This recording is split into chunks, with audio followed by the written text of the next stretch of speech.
All right, good evening, afternoon, good morning. I guess that all depends on what part of the world you're coming from.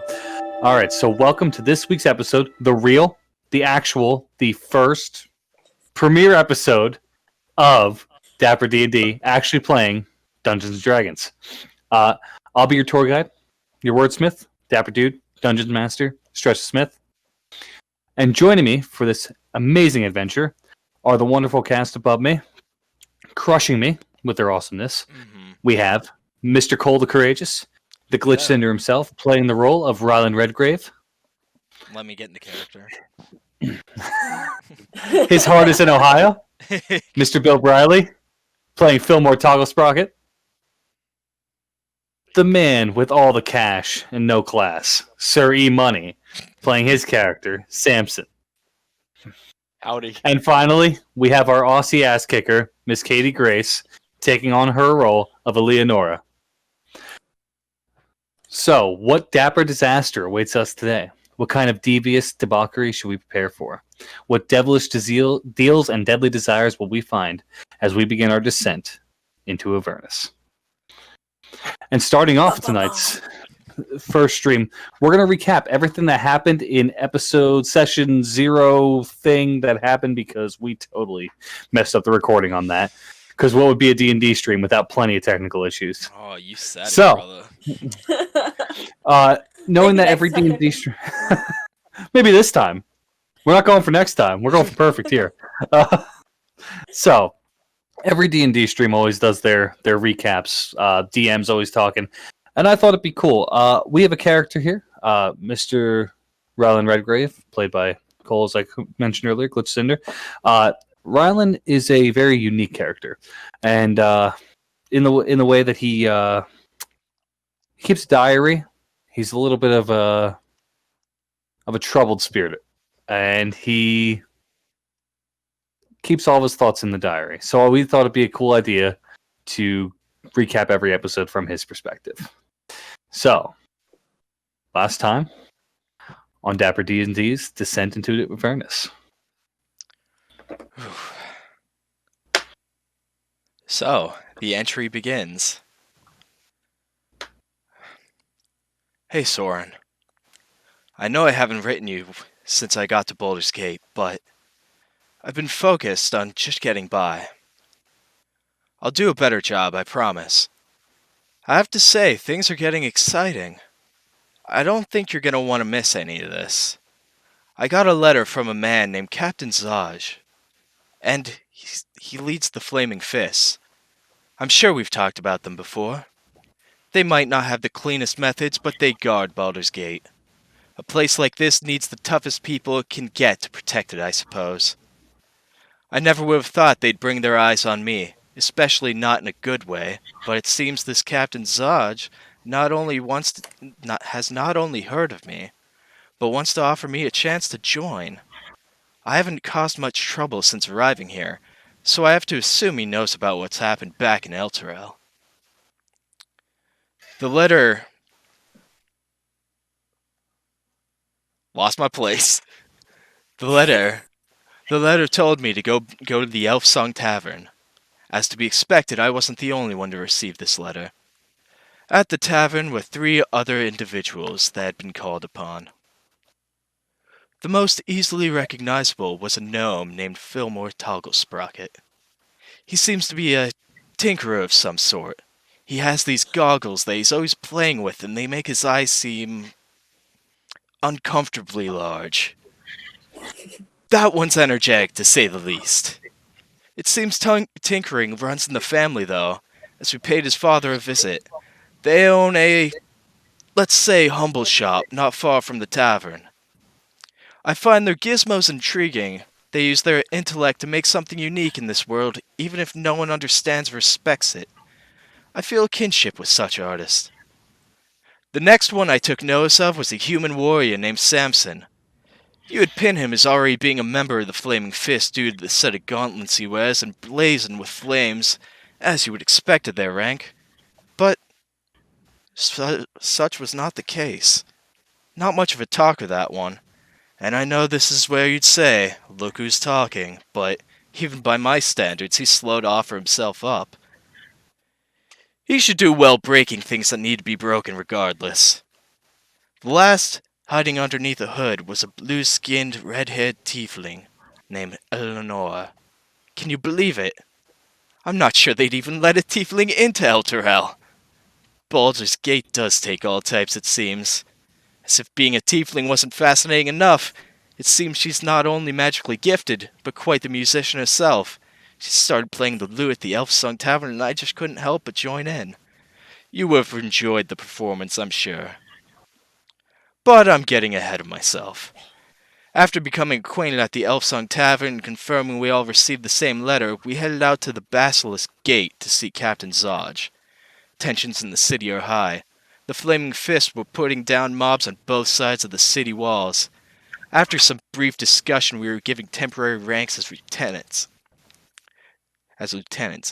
He said we would need to discuss my role in things. My skills or knowledge will be helpful, perhaps even essential to them, in the events to come. Saj tasked us with seeking out information from a spy named Tarina about the Dead Three. We returned to the Elfsong to await her arrival. While we waited for her to make an appearance, we experienced the tavern's namesake for ourselves. The rowdy tavern fell silent as an elvish song rang throughout the establishment. Apparently this time was different from ever before, longer. I couldn't get anything out of it, but Eleanora said it mentioned the Hellriders. You remember the tales, right? The Elturel god of old that ventured into Avernus itself? Not sure why they'd end up in a ghostly melody, but a lot of things are uncertain these days. We finally had the pleasure of meeting Tarina and offering up our gold to her over dull games of chance. We have to do whatever it takes to keep the egotistical entertained to ensure their cooperation. Some things never change. She will give us the information on the Dead Three that we seek, but first we have to take care of some pirates hunting her. Her real name is Rhonda Thunderbell, and she was once an uncivil serpent. She's made some enemies, and we're oh so lucky to be the ones to help settle this debt. What an absolute pleasure this ordeal's going to be. I'll keep you up to date. Ryland. So, as we begin, Ryland's finishing jotting some final notes in his diary. You're all having a drink around the bar. Because we forget what happened last week, mostly because we lost all the audio. Not all of it. I'd like you to each... all but one. I'd like you to each... please, just real quick, tell everyone a quick little tidbit about your character and what they look like. Just briefly, just kind of so we have an idea what you're looking like. If you want to start, Cole, that'd be fine. Sure. Just let me hop into my D&D folder real quick. Yeah, so I am playing Ryland Redgrave. He's a young man, slim build. He has these bright emerald-colored eyes and steel blue hair with long layered bangs that completely obscure the left side of his face. You know, well, something like that. They reach about an inch or two past his cheekbone on his right side. He has bangs as well. They kind of come in like that, but not nearly as long. And he has a few strands just falling over the exposed portion of his face. He wears an open royal blue cloak bearing a silhouette of a raven's head outlined in dark red on the right side of his chest, and it's opened to reveal a simple black linen shirt, some distressed gray pants, and a pair of worn-in lightweight leather shoes dyed to match his cloak in color. He also has a interesting checkered patterned belt that kind of seems to not be going through any loops. It just kind of hangs there. Just an interesting choice. But aside from the pure fashion on his person, he seems to be he's also carrying a black book with raised silver features on the cover and spine, It seems to be remarkably well taken care of, and that kind of, I think, would be kind of kept in like a cross satchel almost thing, and there'd be one going the other side where he would keep his journal and other things in. All right. Mr. Bill Briley. Fillmort Toggle Sprocket. He is a gnome of pretty fair skin, some shaggy brown hair, and as the recount earlier had mentioned, these glasses that just make his eyes look enormous. His green eyes. You really can only see, just the pupil and the iris, right? Is that right?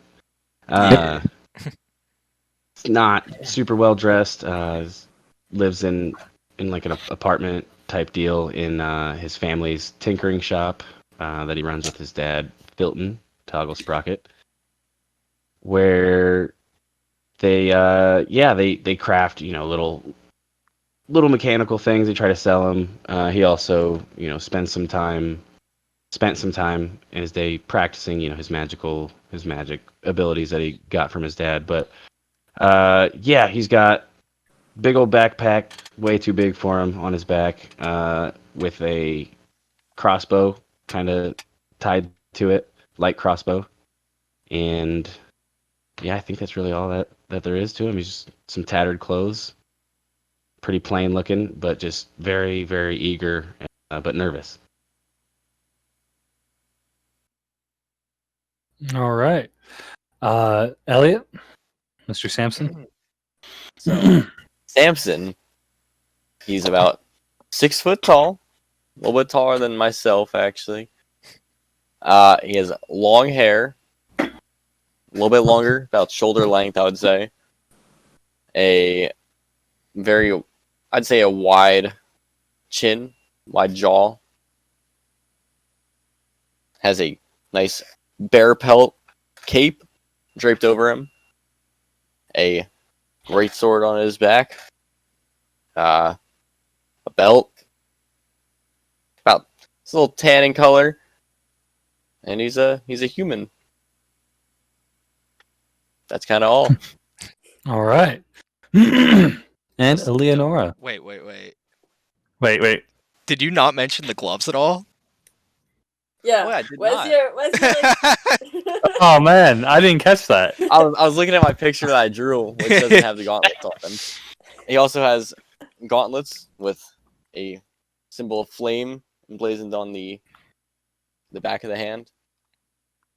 Oh, yeah. Not given to me Almost by like the flaming fist. maybe. But a very common mistake.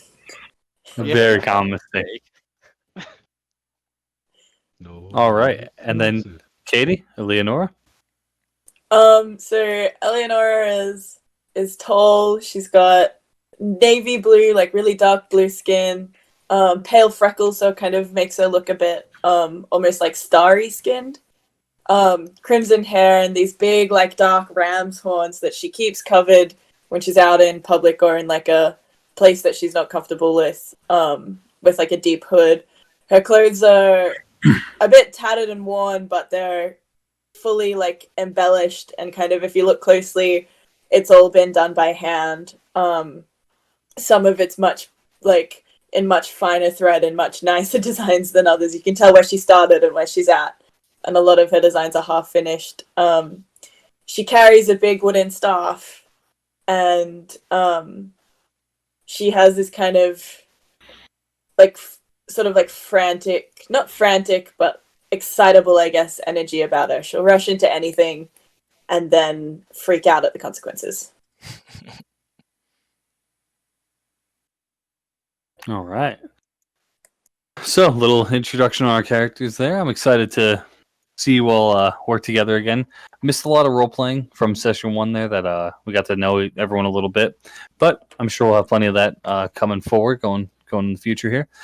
But as we ended last session, you guys were sitting around the bar after just getting finished a couple games of Baldur's Bones with Tarina.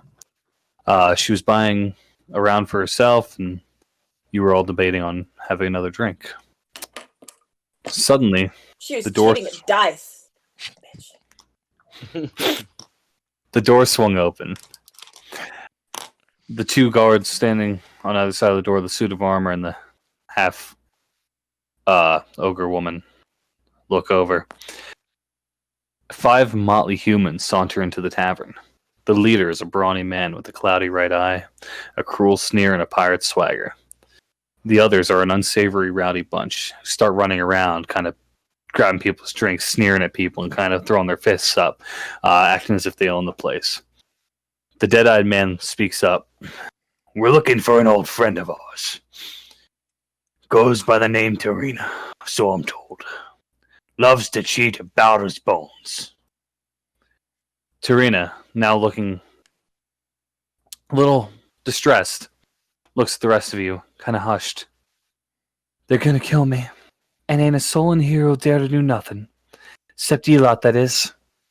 You'll have to, if you want to learn what I know about them cultists you're looking for.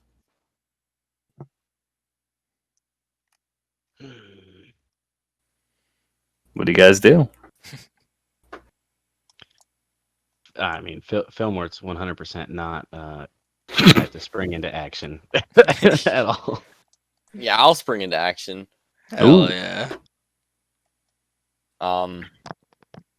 Yeah, with just got my greatsword here. Just gonna pull it out? Yeah, I'll yank that out. All right, then we need everyone to roll some initiative here. Getting down to business. Shit. Let's just, Oh shit. let's just jump into it. I got an 8. Oh, All right. Really get to spring into action here. Nice. Well, you're ahead of me. What'd you get, Katie? Nat 1, so I have 2 initiative. All right. Cole? 21. Fuck yeah. And Bill. We get a 13. All right. So, you see, Rylan, you see Samson stand up from his stool, grabbing his greatsword off his back, ready to just spring right into action. What do you do? Oh, he wouldn't like get like his surprise round or anything? Nope. Okay.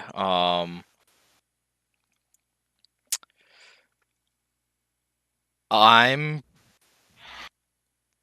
first I'm gonna turn to Fillmore and say, I'm sorry we didn't get to have that talk, but it looks like I am going to just have to show you my powers. And I'm gonna ready in action, and Okay. the first person to attack Samson, I'm going to cast Toll the Dead on. Okay. So, yeah, they kind of quickly spread out. You're going to see a couple red dots on roll 20 there. The captain is going to be taking up the back of the bar, right at the doorway on the entrance. The others will be kind of spread out around that first table as you walk in. You guys are kind of filling in up at the top here. I'll put some blue dots for you guys. Rylan, Mm-hmm. seeing the captain standing by the door, the 4 what you would assume to be his crewmates running into the bar, kind of heckling people, and Samson jumping off his stool and immediately grabbing a sword. What do? You can go for a spell? Yeah, I'm gonna ready in action for the first person to attack Samson. I'm going to I'm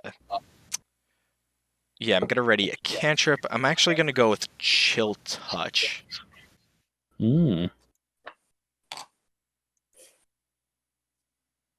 All right. Yeah. Sweet. All right. So, upon seeing you I'm assuming you get out of your chair a little bit too. Yeah. Start shuffling a bit. Yeah. Pull your book out. All right. So as you kind of stand up, you see these bandits kind of, all right. Love a challenge. Come on, boy. And they see you standing up, Samson. They start running towards you. 3 of them start approaching you. Upon seeing you pull your sword out, the first one is going to immediately swing at you. He pulls a scimitar out. The other 2 kind of take position behind the first table, and the other one does as well, and they all kind of pull out these crossbows. The first one pulls out a scimitar and kind of comes at you, and he's going to swing at you with his scimitar for an 18 to hit. That does hit. All right. And as he kind of swings at you, you bring your sword up, but he swings down at you, and he kind of slashes across your arm as you kind of miss the deflecting blow. You take 2 points of damage. Oh, damn. As he kind of slices in your arm, you feel the cut just kind of start trickling a little bit of blood right above your gauntlet. The other 2 kind of post up and begin lining up their cross. Your ready to action will go off. Yep. Okay. Yeah, you see the other 2 post up behind the counter, kind of raising their crossbow, and then behind the table, raising their crossbow. And yeah, as soon as he swings at him, you're chill touch. Yeah. So, Rylan kind of gets up from out of the stool and pulls from one of his bags this orb, this crystal ball almost, and he says, "Death's grasp." And a big skeletal hand appears and tries to wrap around the guy who just attacked Samson, and it's following the motions of his hand as he's doing it. It's a ranged spell attack, so... Okay. Does a 16 hit? It does. So you see the hand you see the skeletal hand. Everyone kind of looks as this, you feel this almost cold, necrotic skeletal hand raise out of the ground, and you see this large skeletal formation kind of wrap around this pirate man. He's got the red bandana on, yellow shirt, kind of half buttoned, brown pants, everything kind of tucked together, and this big scimitar swinging at Samson, and this skeletal hand just kind of constricts him together, and you see as it kind of wraps around him, you see that cold kind of embrace him, and you can see his skin starts to almost turn white as it kind of crawls up his skin. And that's 6 points of necrotic damage. All right. So as you kind of see this going down, the other 2 bandits begin firing off shots, one at Samson and one at Rylan with their small crossbows. We have a 10 to hit you, Rylan. No. And 19 to hit you, Samson. What the actual... Yeah, it hits, yep. Now that's a tank. Don't worry. Another 2 points of damage as the first one fires off and strikes the bar right next to you, Rylan. As you kind of turn to the side as it strikes in, you kind of let your hand go, and the spell kind of ends. And then Samson, you stand up, and or as you're standing there, and you go to swing your sword back, you bring it over your head, and you just feel this arrow strike you right in the shoulder as you kind of feel it, and it sticks for a second. It does fall out. It barely kind of nicked into your armor, but you felt the impact kind of bruise you a little bit. Moving down, Fillmore, seeing all this going down, your 2 friends getting shot at, and everything about to go down. What is your first reaction? Well, Fillmore for sure is obviously standing on the bar stool because in order to utilize the top of the bar as a normal person would, and you can't reach. So it's kind of standing there and metaphorically shitting himself, I guess, lack of a better term. But seeing that Rylan let off a spell and Samson's there, and you guys are sitting next to each other, so an arrow struck between you and him. Yeah, and I'm just like, Fillmore's kind of freaking out. And he's going to kind of like lean back and just mutter an incantation and launch a firebolt at the one of the ones that shot the crossbow bolts. Okay. Yeah, we'll go guy on the left. Let's call it that. Okay. 15. That does hit. All right. S- 3 fire damage. So what do Fillmort spells look like? Where do they come from? I mean, I'm looking at the components and everything, and I just saw that it's verbal and somatic. It's a cantrip. I feel like So it's an the more innate elaborate power type thing. spell- Yeah, the more like that's what I was already kind of brainstorming some. I was like, oh man, this guy is just gonna come up here with this super crazy cool necrotic skull hand or skeleton hand, and now I'm put on the spot because I'm gonna cast Firebolt next. So you stand up on the bar. The way I thought about it was, it's since it's a cantrip, it's an at-will type of deal. I figured it was less intensive. Now, once we get certain other spells are a little more to them, is where I was kind of Right. thinking, if that Okay. makes sense, I guess. Absolutely. Yeah, so you stand up on top of the bar stool and seeing all this go down, you're distressed and you kind of look around and not knowing what to do, you kind of just everything you do is kind of fidgety. It's all tinkery. So your fingers kind of come together and you coalesce this little bit of fire up, and as you kind of unleash it, you throw it out and strikes down at the bandit in the far end, kind of posted down at the end of by the table. They didn't really take any cover. They just kind of leaned against it for a better shot. It strikes him, just missing his face, searing him on the shoulder, and he kind of screams as you see his clothing kind of tatter apart as it burns a little bit, and it kind of singes down a little bit. And he's these bastards! No fire powers too. When it comes out, it's kind of almost like someone who's not fully prepared that shoots a 12-gauge shotgun for the first time. You're not like closing your eyes and doing this, but when it goes off, you're kind of like, oh, I wasn't ready for that. It's kind of one of those, I haven't shot this at a real person before. What? No one notices your surprise, but you are more surprised than anyone could anticipate. Does he like fly back and fall off the stool? No, he's standing there. He keeps his balance. He's just a little shocked, Okay. a little scared. Samson, now you're pissed. You're feeling all the attacks coming at you. You're kind of bulking up. What are you gonna do? I'm gonna. It's in the bone. There's a gentleman straight ahead of me here. Directly in your face. Yep, swinging his scimitar at you. I'm gonna try and slash him. Bring down the greatsword. Yeah. All right. 7.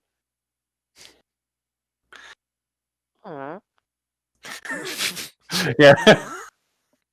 So you kind of swing down at him, and as you swing, he brings up his scimitar, knowing that he's not going to be able to block your sword with it, seeing the power and the raw anger in your face. He brings the sword, kind of deflects the blow to the side as he kind of ducks to the side of it, trying to avoid what's coming his way. He does ready his scimitar up again, like you see he's going to come at you again. But in the meantime, the other two bandits then start firing off their shots. They are going to fire at Fillmort and Rylan, because now you are completely out of their line of sight. Does a 2 hit you, Fillmort? No. And does an 11 hit you, Rylan? No. All right. Yeah, so their shots, they fire them off, and you see these guys are kind of shaken up by the fire, shot that just kind of came out. They're looking, and they saw this gravely hand, so they're kind of aiming for the guy that they think did that, and they're just kind of, you see them like visibly shaken quickly. These guys are definitely fighters, but someone having some sort of magical power is not something that they're used to. You can tell just by the way they're shaking, and they fire off these shots, and they both just kind of deflect either side of the bar, kind of going above your heads.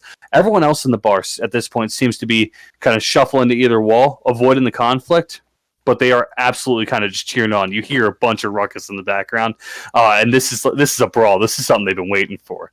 Hasn't been a good fight in the bar lately. The captain standing there. I think that's her in the back. We're gonna have to get to her. Get all these magic users out of the way, and take down the big one. And he is just going to kind of pull his scimitar out, but he's not actually going to come forward at all. and he's just kind of standing there, waiting for everyone to do his bidding for him. It looks like Eleanora, seeing this captain yell out, and all the other bandits taking shots. What are you up to? So when Samson went for his greatsword, she was like, "Oh shit, action!" So she went to grab her staff, knocked it over to the floor completely. So she I'm gonna bend down and pick my staff up, and as I do, I'm fully just fuck, and cast mage armor. Okay. She can't really control her magic, so my reasoning is that it's got a verbal component, and just anytime that she's distressed in battle and she starts swearing frantically, that's gonna be her verbal component. Okay. Yeah. So that puts me up to an AC of 13. Woo! Poor thing. And I think that's all I can do, but I'm I've picked up my staff and I'm crouched now below the table. So okay, so you're kind of gonna move forward to the first table and just kind of duck down, yeah, the one that's in front of you, the bar. Okay, yeah, so you're kind of just taking a little bit of cover. Perfect. Yeah. I'm not gonna make you roll on the wild magic table yet. We're not gonna. Burn this tavern down. I'm not gonna do that. On yourself. Can you not do that? I like to come here and drink after work.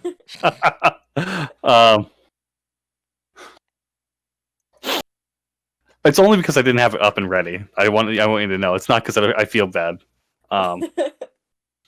So,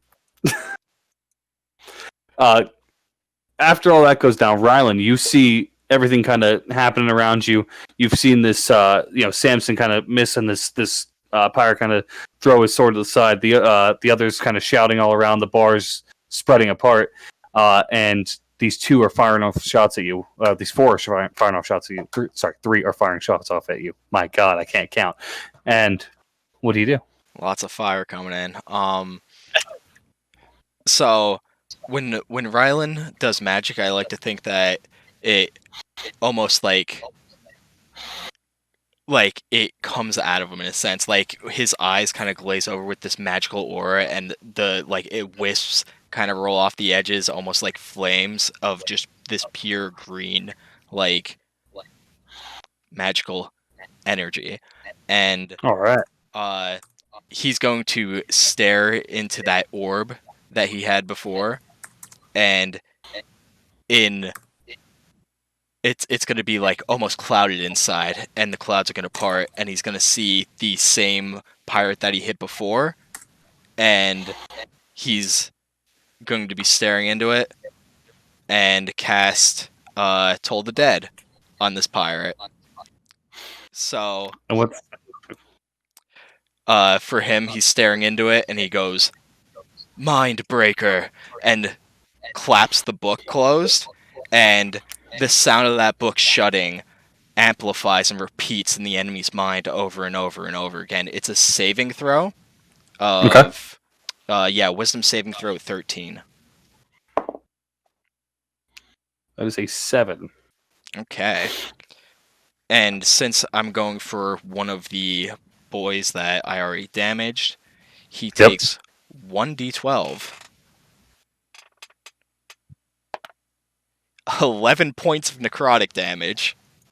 So yeah, you guys watch as this guy that's standing in front of Samson. He's bringing his scimitar back up, almost ready to swing back down, and suddenly you hear the book clap closed. It sounds pretty, almost quiet to everyone else in the room. But you see this guy just as soon as that happens, he grabs his ears and he just starts, screaming, just and you see. As he's grasping his head tighter and tighter, his nails are literally digging into his head, and you see blood start to run down from his ears and his eyes and his nose as he just kind of falls to the ground right in front of you, Samson. The other two bandits that were posted up behind the first table are now, you can actually see them almost chattering off the table as they're holding their crossbows. The first one is still going to fire at you, Rylan, and he's going to have an 18 to hit. Yeah, I'll do it. So he kind of gathers himself together and fires a shot off. It's 9 points of damage. Yeah. It's a lot. So I'm down. So he fires this, and you guys see as he brings it up and kind of lines up the shot, you see it pass into Ryland's chest and just kind of slings him back into the bar. He kind of slumps against the stool and then back against the bar. And you just see blood kind of start running down the side a little bit. The other one would have also fired at you, but that would have been a 5 to hit. Mm-hmm. No. So that would have, yeah. As you kind of go back, that one just flies over your head. And then Fillmore, you see Ryland get thrown back against the bar. You feel the bar kind of slam back. After you see this first guy bleed to death, Fillmore Ryland get thrown against the bar, bleeding with an arrow in his chest. What do you do? Are there on the bar? Assuming there's like various mugs and stuff. Is there anything larger? Maybe like I don't know. Maybe like a mini cask that would be There's like a tap or anything like. I'd say there's probably plates of food. There's gonna be basically anything larger that little Fillmore could maybe tuck behind. I don't know. Just an idea, not super important. Yeah, sure. Yeah, there's a little, they probably have a little cover, but just because he's, right, tiny. On top of the bar, there is a one of those mini taps that you would kind of see in the olden taverns. It's not a big wooden keg, but it's a little version of a keg with a hard tap on the end. Yeah, it'd probably be just around the almost right behind Ryland. Almost, you have to duck down. Okay. And Ryland was to my left, right? Because far right, it's Samson, Ryland, Fillmore, Eleanora. Yep. Eleanora, and then yeah. Okay. Yeah. So Fillmore's gonna kind of hop up on the bar, if possible, and then pull out of his pocket this little what looks to be a tiny trebuchet and wind it up and set it down next to one of the mugs, and then he just says, "Go," and it launches. This trebuchet launches. It doesn't actually pick up the mug, cask, we'll call it. but as it, not the cask. I was just kind of trying to stand next to it, hide behind it. But yeah, one of the mugs, something maybe between 1 and 5 pounds, roughly. Throw this little trebuchet out, and I say a better word than go, and it launches this in an arcane manner, launches this mug at the guy who shot Ryland. All right. Roll the hit. That's a. Is it a save? I don't think it's a save, is it's it? a dexterity save. Oh shit. Okay.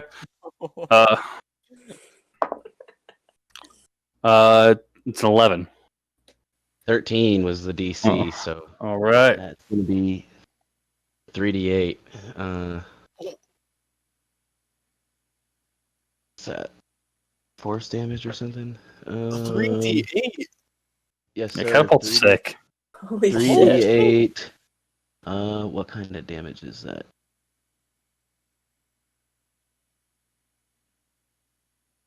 Bludgeoning damage. Why did I think anything different? That's stupid. So 12, 16 points of bludgeoning damage. Right at the dude that just shot my weird-haired friend. So my weird-haired friend. Yeah. So Eleanor, you kind of hear Fillmore kind of and kind of jump up on the bar, and you look back. Yeah, and you see Fillmore jump up, and he kind of ducks down behind the bar, and you see him kind of throw back, and you see this little thing start kind of teetering up onto the bar, and you see his kind of freakishly oversized hands compared to his body, because that's how gnomes are, putting this thing on the bar, and then all of a sudden you watch this mug kind of and then fling across the room. As it does, it smashes into one of the guy that just shot Ryland, and it crashes across his face. The mug breaks it's a steel mug, so it starts to break in the guy's face. You actually see his kind of face kind of cave back, and he flies back to the ground, and you see blood kind of trailing down from him. And then he kind of like goes back behind the little steel. Okay. Yeah. All right. Damn. So, Oh yeah, I got that off. Samson, there's 3 bandits still there. Two still there. One is ducked down behind the table. The other one is kind of parallel with Eleanora. One's directly behind the table that's down at the entranceway, and then of course the captain standing at the back of the room or the front of the room, I should say. So the one that's closest to me is like ducked behind the table. Yeah, you can. Yeah. Yes, I'm gonna, get over to where I can see him. Mhm. I'm gonna do a straight up downward slash attempt. All right. Let me see here. It's a 21 hit. Sure does. Let me check. That would be 8 points of damage. All right. So this is the other one that kind of you see as you kind of come around the bar and you have your sword up.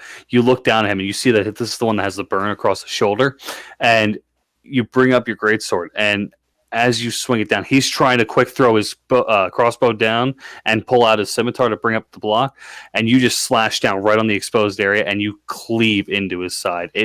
You hear the crunch of the bone, and you watch as he crumples down, bleeding profusely, and just screams out in pain, and then stops. You guys are making short work of this. All right, and then the remaining bandit will actually pull out his scimitar and attempt to engage you, but he's just kind of standing there, pulls his sword back and yells over to the captain, "I think the both of us can take a boss. What do you think?" And the captain's, "Let me handle the light work." And you see the captain kind of come over, and he brings his scimitar up and then pulls a dagger from his side. He's going to swing at you once with the scimitar. That is a 21 to hit. Tit for tat. And then he's going to attempt to stab you with the dagger for an 18 to hit. Jesus, that's both hit. Those damn DM dice. So as he slashes down at you with the scimitar, he crashes into your side, or crashes down on your shoulder and slices into you 6 points of damage, and then stabs into your stomach with the dagger, dealing another 5 points of damage. That's 11 total. I am down. You guys see as this stab enters into his stomach, he kind of drops to the ground, and you see Samson kind of clutching at the dagger in his stomach, and just kind of falls to the side, gasping for breath, kind of shaking on the ground, bleeding profusely. The captain pulls his dagger out. "I knew it'd be too easy." Leonora, what do you do? He'd be, if I'm ducking down behind the table, he would be his legs would be directly in front of me, right? Yeah. Awesome. I'm just gonna surge forward and go at him with shocking grasp. All right. And just grab at both of his legs with both of my hands. Melee attack. I have advantage on the attack roll. What is he wearing? Any kind of armor? He's wearing some sort of leather, but you can only kind of see it poking out through where you saw his white, large shirt unbuttoned. Okay, cool. Fuck. Does a 4 hit? I'd say you roll with advantage. You're kind of sneaking up on him under the table. Nope. All right. She's just gonna, because she's never really been in a fight before. She's a little bit of a pacifist. So she's gonna yell like as she lunges forward, and I guess he'll probably hear that. So as you kind of start yelling, you go to reach out at him. He looks down and kind of just kicks at you, kind of kicking your hands to the side. What are you, a fucking devil woman? You guys make me sick. Just give me Tarina, whatever her fucking name is now, and we'll be on our way. Yeah, I wonder where she went. Actually, it's glad you asked. You are much closer to her now than you were. You see her ducking down behind the bar next to you. Class. So, Rylan, Death save time. I need you to make a death saving throw. That's an Shit. 18, brother. All right. Shit, you stole all my luck. Fillmore, you know Rylan's down in front of you. You hear him yelling that he wants Tarina. What's the kind of the lay of the room right now as far as enemies? The two of them are grouped together, kind of over Samson's body to the right, and Eleanora under the table to his feet.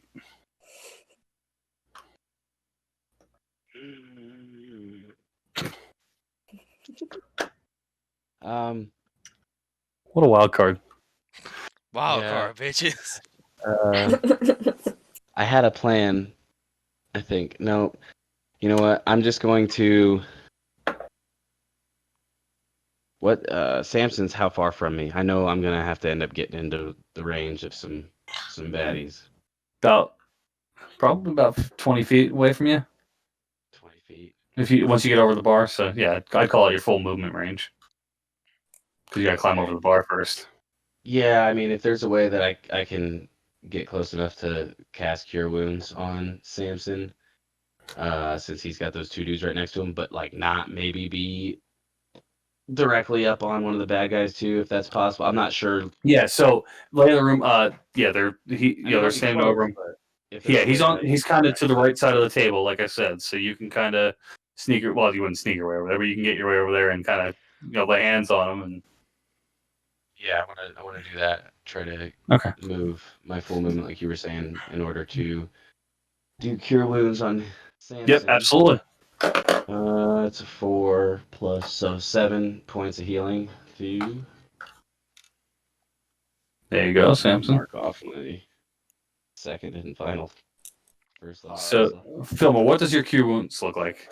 Oh yeah, actually, sorry about that. I was trying to process.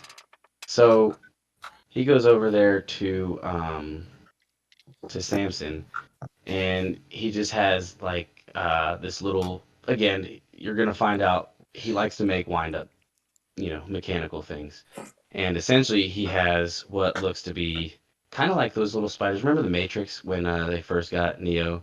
Those little things that climbed. Oh, Yeah. right. So, something kind of tiny like that. He pulls that out again. It's a wind up, and he cranks it up and sets it down on the near the dagger wound, the killing or not killing blow, but Right. Sets it near there, and then kind of mutters another incantation and does a little bit of a hand gesture, and then this thing springs to life, and it kind of crawls over, and it just kind of starts stitching up his wounds, but the thread looks arcane in a way, and as it's doing that, the wound, as it's closing, it looks like it's kind of lighting up, healing a lot more than it should. Maybe not, perfect. It's not going to be all the way gone down to a scar yet, but definitely, noticeably different. Right. So yeah, Samson, you kind of wake up as you feel this kind of tugging at your chest, your upper, what is this called? Your upper abdomen, I don't know, your diaphragm, in that area, and you feel this pain for a second. It's a sudden sheer pain, and then this almost light breathing that you can almost do, and you feel yourself kind of come back together, and you feel this gash on your shoulder, and it almost starts to feel like that's starting to kind of close itself up a little bit too. You do see some blood, but you see a large man with an eye patch and a bad attitude who smells like rotten fish standing above you. Your sword's to your side, and Fillmore's kind of above your head. So You she just noticed see that these I'm, like- big old eyes as soon as you. So I'm assuming that he would notice that I'm like good now. Depends. What are you doing? They probably would have seen me do. Yeah, he would have seen him do something. Yeah. Yeah, I'm gonna stand up. All right. Yeah, you see him kind of look over as you kind of stand up, and he brings his sword and dagger back. Yeah, I'm gonna have to.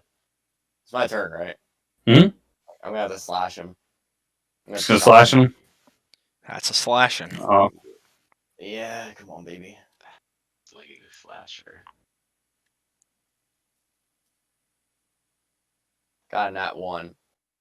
throw that dice across the room.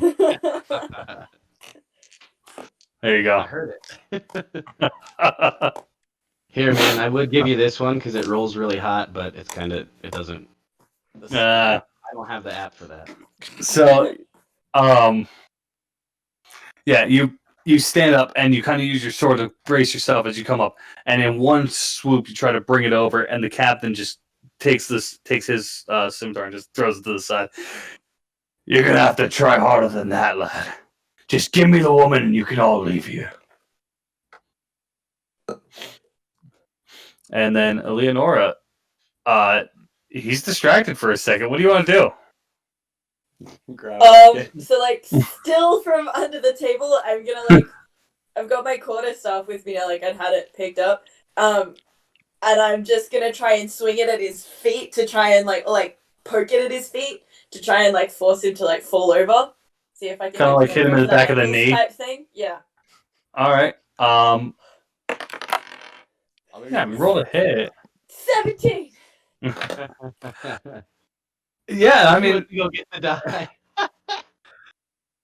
I mean, I'm not gonna say disadvantage because you can sit up and kind of swing. Yeah, that's fine. Yeah, I'm good with that. Yes. So yeah, you bring up the staff and you just kind of throw it around and you just put all your weight into it and you crack him in the back of the knee. Yeah, roll for damage. 2. All right. You actually hit him hard enough to kind of make him stagger forward, and his one knee kind of drops to the ground, like almost takes a knee. He looks over. You're gonna be a bigger problem than I thought, huh? And he starts to kind of grab at you. And as he goes to pick you up, I need you to make a strength saving throw. All right. 8. Nope. I rolled a 1, so you're yeah. You it's not that you muscle out of the way, but you kind of he kind of grabs at the back of your neck, and you have a strong enough stance to kind of duck your head back onto the table, pulling his arm kind of out from off you, and he then brings the dagger under the table and attempts to swing it at you. I'm gonna give him disadvantage on this, just kind of stabbing in under the table. That's a 5 to hit. He's holding my hair, and if he tries to cut it, I will go into a rage. Just FYI. He doesn't have a hold of anything, but he's just kind of swinging completely aimlessly under the table. That's a 5 to hit. I'm guessing that does not hit. Nope, that does not hit. All right. So at the top of the round, Rylan. Formula time. By the way, the other bandit is just kind of taking in the action at the moment, letting the captain handle the work. Cheering. That's a 7, my brother. Oh no. 1-on-1. With the great one. Fillmore, you see Samson kind of haphazardly swinging his greatsword, and now this captain's kind of leaned on the table, just kind of swinging his dagger underneath. The other bandit's just standing there, kind of still got his crossbow up to his chest, and nervously kind of just standing there like, I don't know what to do now. What do you want to do? And Ryland's still sprawled across the counter, and to Tarina is down behind the back of the counter. Uh, You're the only one that knows that right now. Gosh, I don't. Wait, I'm sorry, because I was reading something that it was I'm gonna take back my old firebolt. I have a description for it, but Ryland rolled a death save, or what happened? He did. He failed on his death save. Oh, okay. I mean, I don't have. Yeah, if you look over to take in the scene, you see him. The blood kind of really starting to flow out of the wound on his chest. Okay. So yeah, I'm gonna kind of seeing as the captain was the one that he was the one that put Samson down. Yep. So I'm gonna maybe back up 10 feet if I can. Yep. I don't know if that does an attack of opportunity. You're not in the range of. Okay. Anyway. Yeah. So I'm gonna back up about 10 feet, and then pull out of my pouch essentially what looks like a little mini crossbow, but it's got like a match on it, so it looks like it kind of swings down and launches. I don't know how to describe it. Not a crossbow. Anyways, Like the old pencil, like eraser shooter mechanic things that we had. I'm trying to think of a mechanical version of It's just a holding mousetrap. a matchbox, and you have the match, and you flick. You know, when you used to do that, you'd flick the match. Yeah.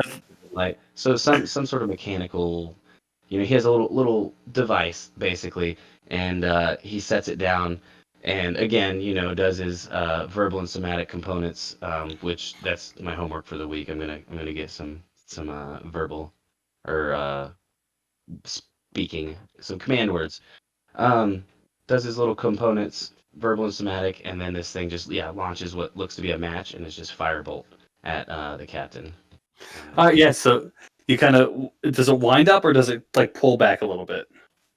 I would say that maybe like some sort of little crank mechanism seems to be the trend for. Yeah. Because I mean, do you remember those things we used to make out of rubber bands and erasers, and you take the pencil and kind of Oh yeah.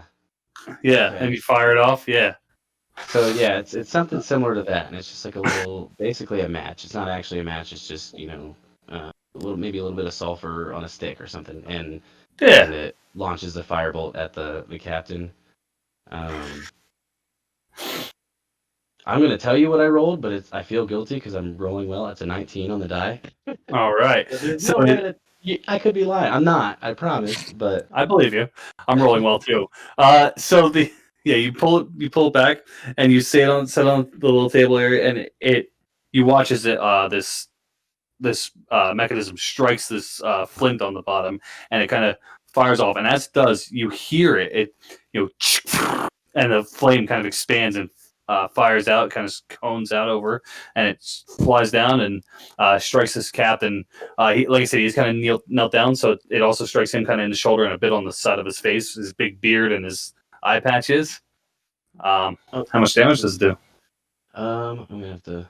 I dropped mine on the floor. 2 points of fire damage. All right. So yeah, it's you see it kind of. It sears into his shoulder and then into his face, and damn magic users! What the fuck is going on? Take care of that one.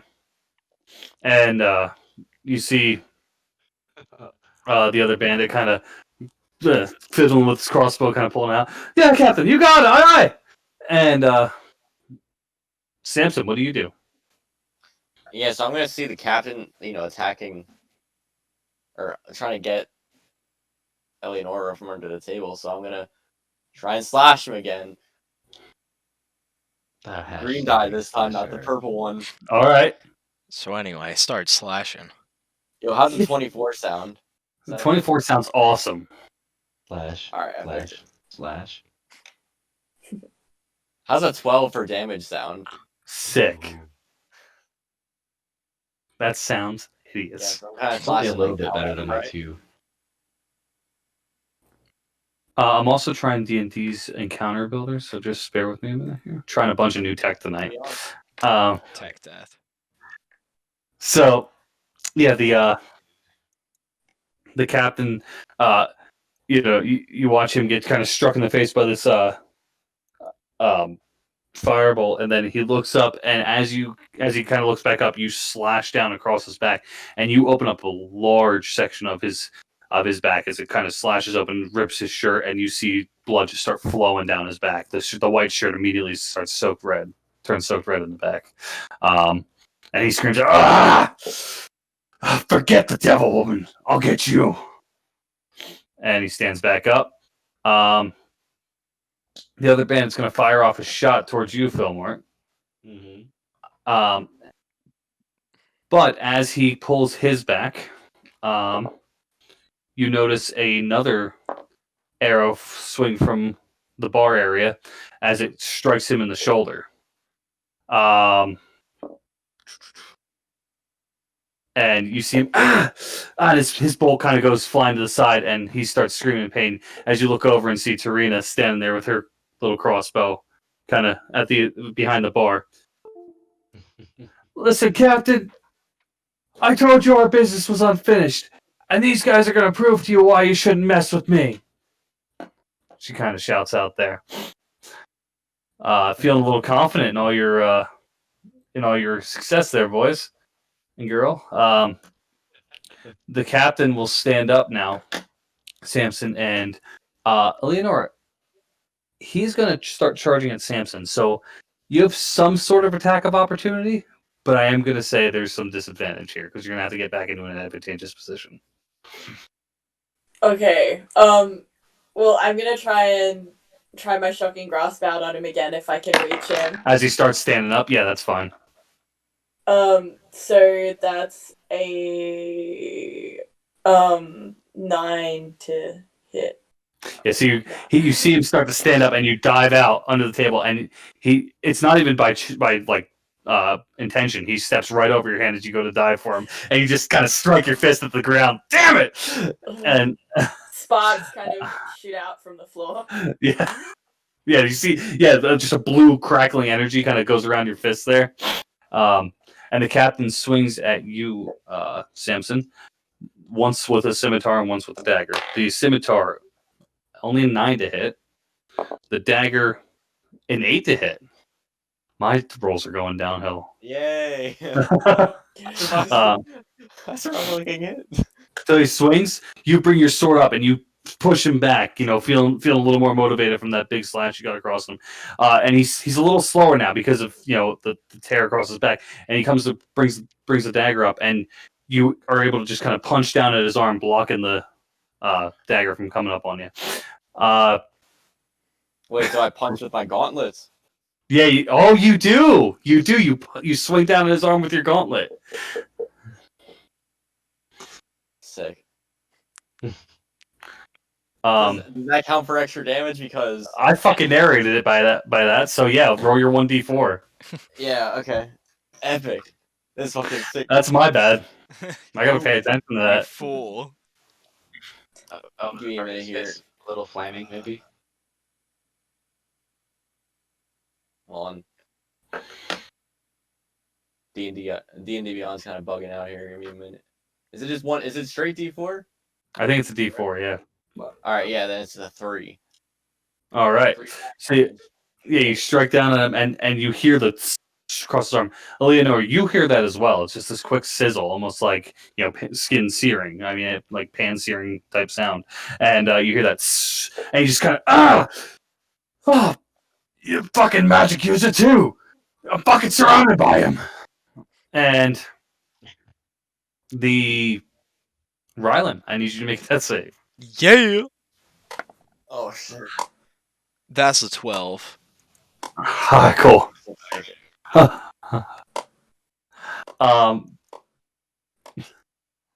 Fillmore, you look over, you see Serena's there, and Rylan still sprawled back, hand on arrow. And you see the giant gash that just opened across the captain. Samson gaining the upper hand, kind of pushing him back with the sword. You saw Leonora kind of dive out from under the table. Maybe she's trying to, scramble out. You're not sure. And then you see the other bandit was aimed up to shoot you, but you got distracted last time. So I'm gonna like quickly look over to Tarina, be like, can you help him? And like point at Ryland. I don't have anything left. And then gonna kind of like flinch and then do another firebolt with a little mechanism at the crossbow guy again. Okay. That one's not gonna hit. And that one. All right. So yeah, you go load it up, and you light it off, and it goes, and it kind of explodes in like a sparkling like glory for a second. There's just this wonderful display of sparkles as it kind of strikes out. You're starting to create great fireworks displays. You were working on those as well. I'm tired of snakes and sparklers. Damn it. Do you want to do anything else? Or just stay there. Basically, kind of just look and maybe wait for some sort of a reaction from Tarina, hoping that she might have a potion or something. But I'll tell you what, she's gonna go. Yep. Type you. Yeah, no. I mean, other than that, yeah. I got nothing. Yeah, as soon as you ask that, she just kind of looks up like, I don't know what to do. And then Samson. You just gain the upper hand. You shove them back. You push them back with your sword, and then you, like I said, blocked his dagger down. And you felt your gauntlet hit, and you heard the sear of his flesh on his arm. So I just pushed him back like that, right? Yep. That shit. Fucking coming over with the slash, you know what I mean? All right, coming down on him. All right. Fucking heavy sword too. So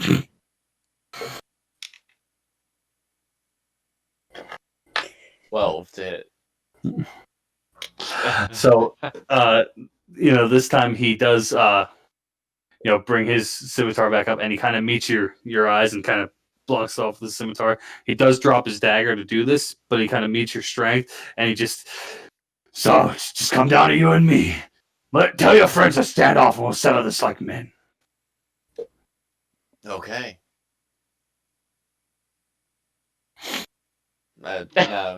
Stand down, Oh, you're straight up down to comply? All right, Yeah. cool.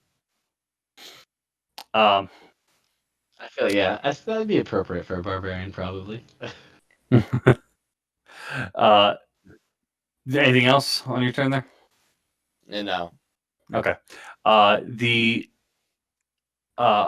You see Tarina kind of loading up another crossbow bolt, and she brings it up, and she fires it off at that other remaining bandit. That is a... Oops.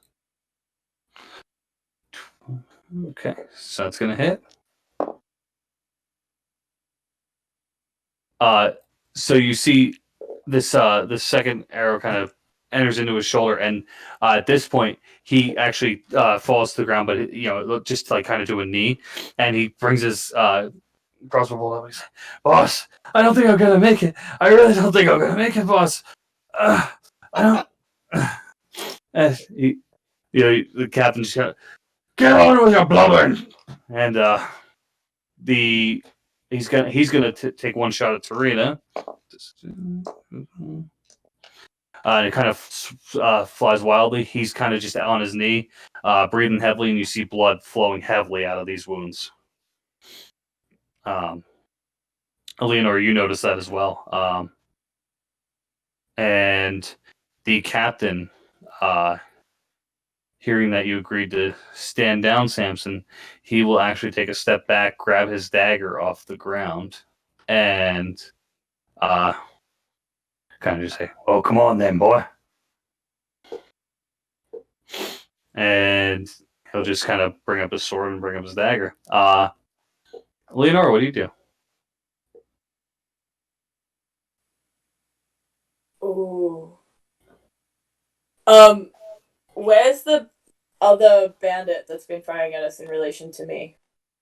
You're looking at the front door. Yeah. Which is, and the bandit captain's blocking your view. So to Yeah. your right would be the other guy, and he's only a couple feet away. Okay, cool. I'm not gonna go for the pirate captain anymore because Samson did say that we would stand down on him at least. But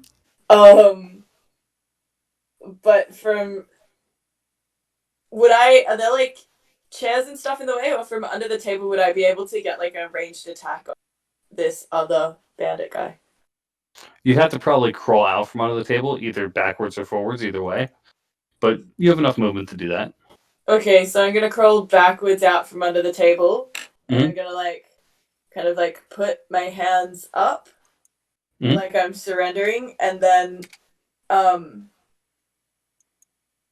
sort of like close my eyes and kind of like flinch and see if I can hit or like not close my eyes, but like kind of like flinch and see if I can hit the other bandit with a firebolt. Okay. Yeah.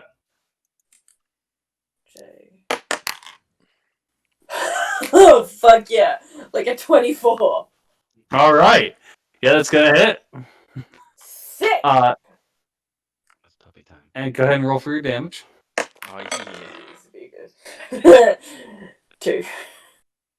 So as you kind of put your hands up, you step back like about a foot, and then just kind of cast it forward. And as you cast it, is it a blue flame or is it a red flame? Yeah, it's blue. Okay, this blue flame flies out from your hand, and you see it. The bandit kind of looks up with his crossbow, and he's about to pull it up again, and you just see it wipe across his face. And as you do, you just hear this momentary ah, and it just trickles away as you watch his flesh kind of sear, and his face just kind of turn blood red, and he falls to the ground, flat on his back. Oh my god. So, with it just being she's gonna look at the captain and be like, "I'm sorry, it was an accident." I think he would. I'll deal with you when I'm finished with this wimp. And yeah, so Rylan, don't you stress me out, boy. It's fine. I'm stabilized. 16. Okay. Don't even worry about it. Don't even worry about it. Don't even There's worry. an insanely huge internal struggle in Fillmort there. But Yeah, I almost threw up already. Yeah. Oh, dude, I was waiting on that nat 1. After I got my first failure, I was like, here it comes. Here it comes. Oh, we have to rewrite the whole intro to the story every week. I was like, I guess you'll find a new narrator. I guess you'll go back to doing the recaps. So yeah, the only person remaining standing is the captain, Fillmore, and you look over and you see Rylan. He's still clutched at his chest, but the bleeding seems to have slowed. And you look at Tarina, and she's still standing behind the counter. Eleanora's standing there, just wiped out this other guy. Kind of still has her hands up a little bit. And what do you do?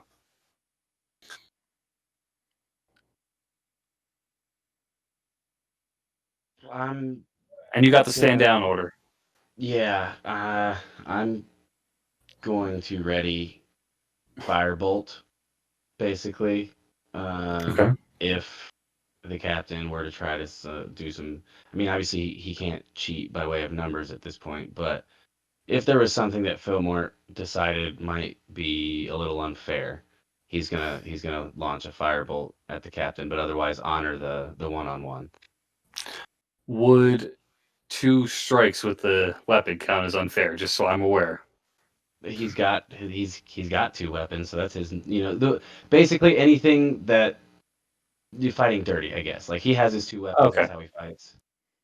Okay. Cool. Let's see. Ready that up. Tarina will not wait. And Eleanora, you see a bolt come streaking past your head and actually kind of strikes into the captain's shoulder. It strikes in, but it kind of only glances over him as you see it kind of just slice his shoulder a bit. And yeah, that's right. Okay. Yeah, you see kind of glance over and he just looks. There you are. If everyone else stands down, I'll take care of her. This is the only business I have here.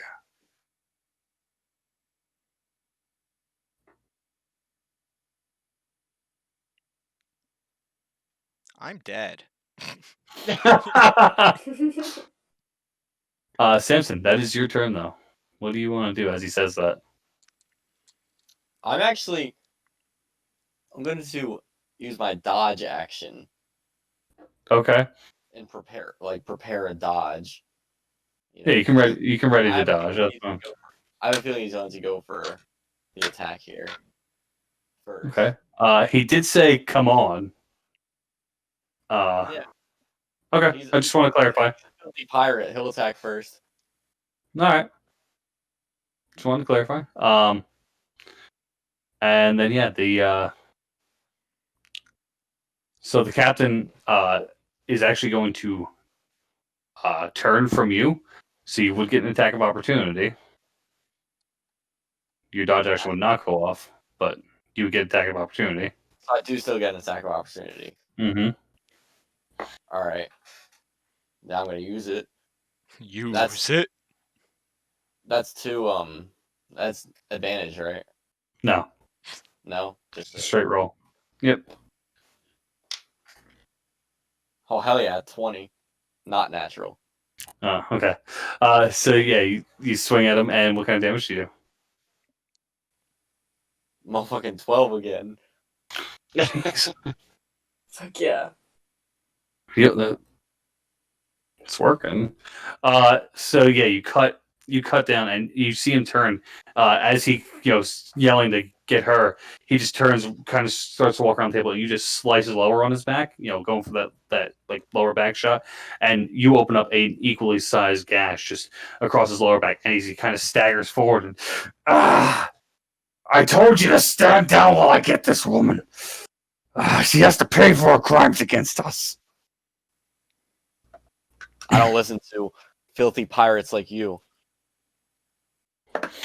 Filthy pirates. I'll show you, kid. And he will continue. No, you'd fuck him up there with an attack of opportunity, but he's going to continue on towards Tarina. I'll deal with you when I'm finished with her. And he's going to start, making his way towards the bar. Of course, she's going to duck down. So, Eleanora, what are you going to do? He does make it over to the bar.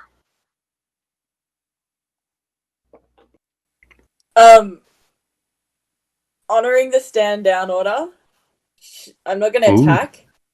But what I am going to do is I'm going to cast Minor Illusion. And I'm not quite sure how good my memory is as a character, because mine as a person is terrible. But she's going to cast Minor Illusion, and as loud as she can, she's going to make everybody in the tavern, like regardless of whether they're in the fight or not, she's going to try and make everybody in the tavern hear the Elfsong again. As close to as what she remembered it sound as possible. Okay. Ooh.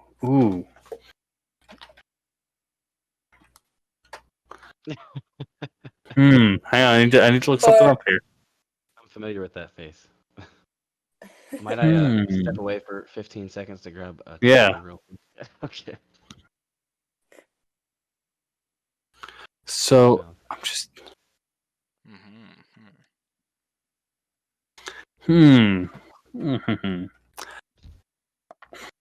You speak Elvish, right? Yeah, I speak Elvish. Okay.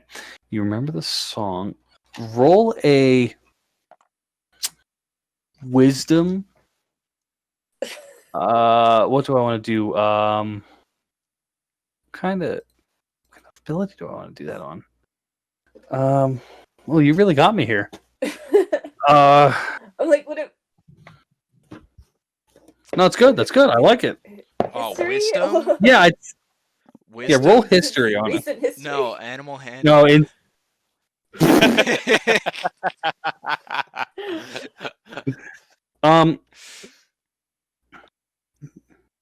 yeah, no, roll an intelligence. Yeah, history check would be good. Yeah, let's do that. Okay.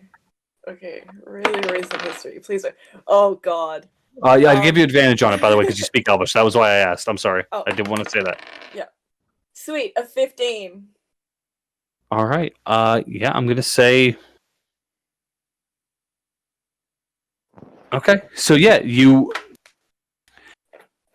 as you kind of conjure it up and you start to speak, do you mouth the words? Do you what would you do you think?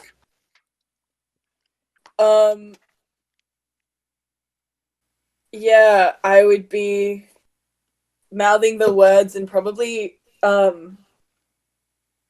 doing something with my hands, maybe like as like a focus thing. I'd like take a lock of my hair and start braiding it while I'm like muttering to myself.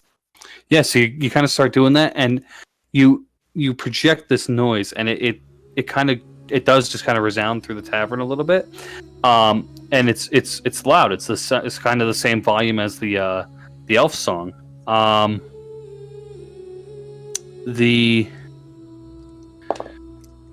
The words aren't as accurate as you'd like them to be. They're not. It's not a spot on replica, and the voice is a little rougher. It's not as beautiful as the voice was in the song. It's not as enchanting. It doesn't have that same melodic enchantment to it.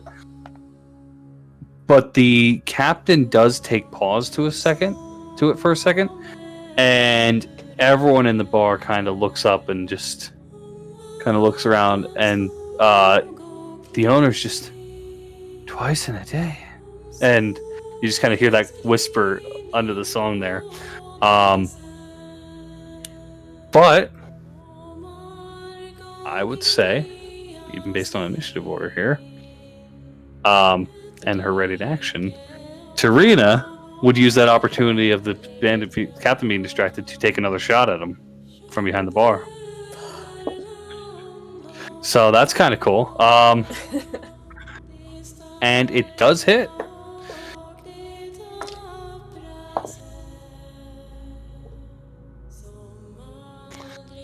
You see.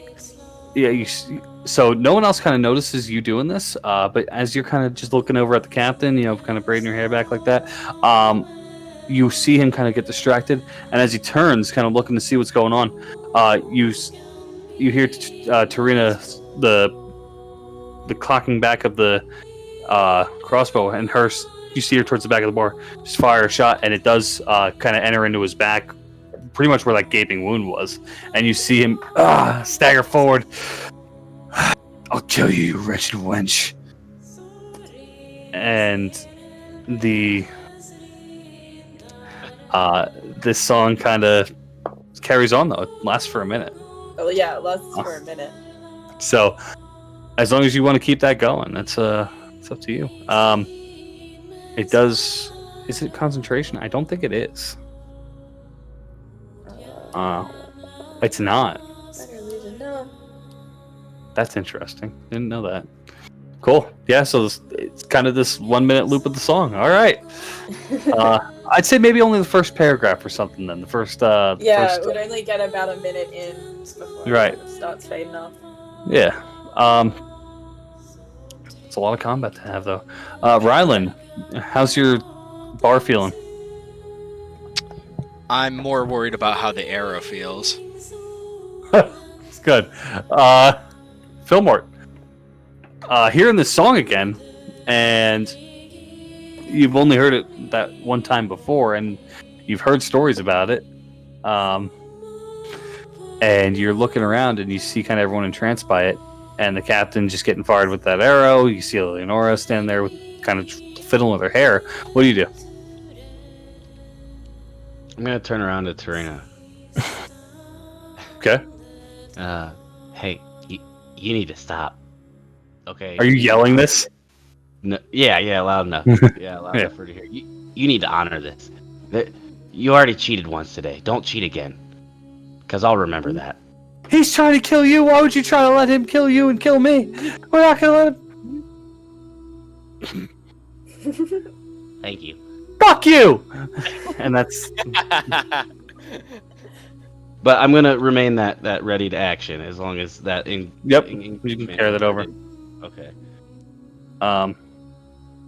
and he's gonna say, "You mind your own business, lad." Samson, he's Alright, over at the bar. Alright, so I'm gonna go out, call him a filthy thief this time, Mm. and have a A slight dirty pirate to a filthy slight thief. premonition to my past, and then I'll charge at him with swords, fucking ready. Full rage, muscles tense. Yeah, Full rage, but it's not real barbarian. not real rage. Yeah. So let's 21. Let's fucking Yeah. Go.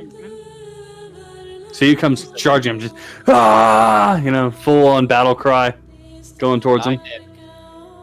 9 damage. So as you come charging towards him, he turns around and looks at you, and he brings his scimitar up.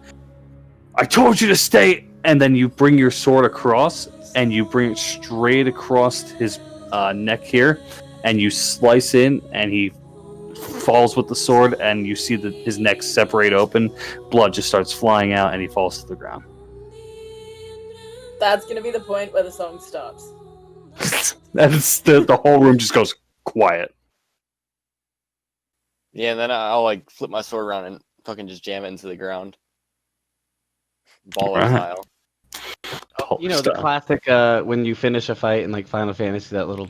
I was gonna Fucking say, animation. you sure you're not doing that? Dun, dun, dun, dun, dun, dun, dun. This is my shit, dog. Yeah, so you see him bleeding on the ground, and you kind of take a inventory of what's happening. We still have an unconscious guy, so Nah, he's dead. yeah. Died. Accident. Oops. Oh, Eleanora, you'd actually be next in the round. So what would you do?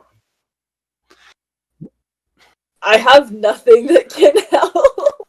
I mean, I'm stable. You don't need to worry. Just tuck me I'm into gonna bed. walk I don't over. know. Just tuck me into bed. I'm gonna walk over. Fillmore's gonna walk over to Rena, and like, as far as her clothing, does she have any sort of like? Is she wearing like a cloak with like a brooch pin, or is that what it's called, right? Any Yeah, sort a little. Like that. some sort of object that's like right under her nose. She would have she would probably have a clip of some sort holding on her cloak. Yeah.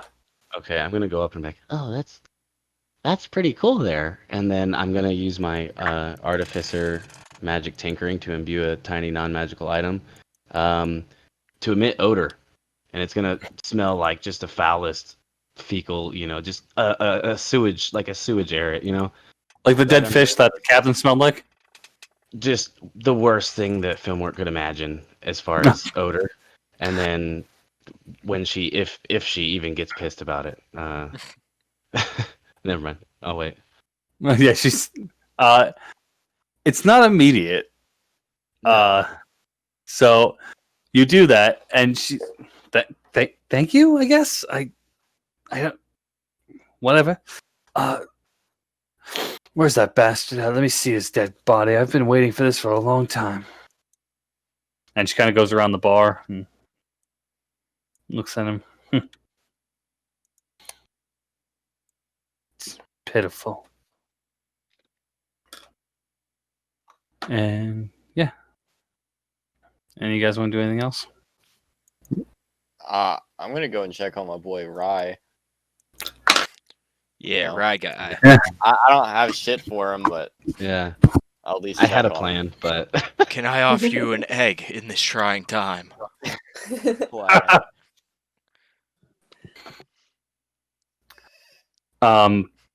Yeah, so you guys you head over. Samson, do you want to kind of pop him off the stool or anything, or Can you take the arrow Yeah. out?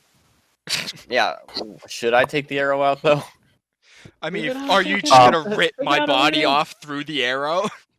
Now this might be metagaming. But Oh, I you're might not have pinned to do it. you're not pinned to the bar with it. Oh, okay. I thought I was. I thought. Yeah, it was no, like- you just got thrown back. I thought this was a against deep cut. No, no. No, it's not spinal fractures. But what was I gonna say? The yeah, actually, as everything starts to kind of settle down there, you hear one of the people in the bar just, well, that was a fucking great fight, and everyone just fucking cheering along with they all start kind of cheering along and clapping, and the innkeep, he's gonna walk over and I need a potion. Do you have anything? I can, yeah, I have something. You're gonna have to clean this up. Yeah, of course. I mean, this is my favorite bar. But Fil- no, the Fillmore, potion. I didn't know you. I didn't know you had any powers, Fillmore. No, I'm still freaking out. We'll talk about that later. Alan is blown away. Like he's shocked right now. Like you see, like pure shock on his face, like talking to you. And he.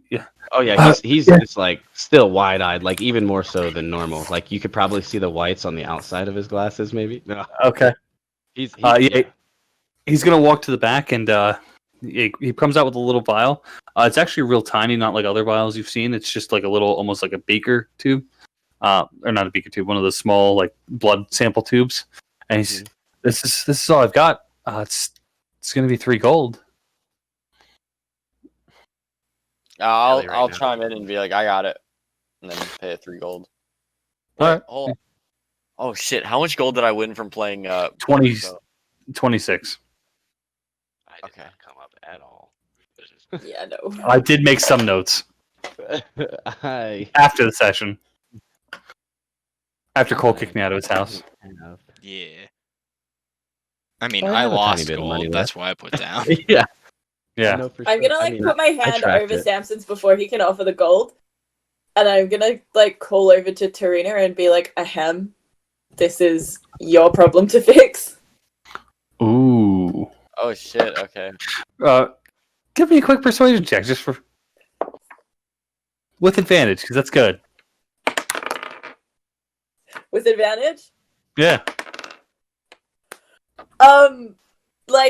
23. Was that Yeah, a nat 20? No, it was an 18. Oh. Plus 5. I thought The excitement is real. But the first one was a 2, so I was like, shit. All right, that's a win.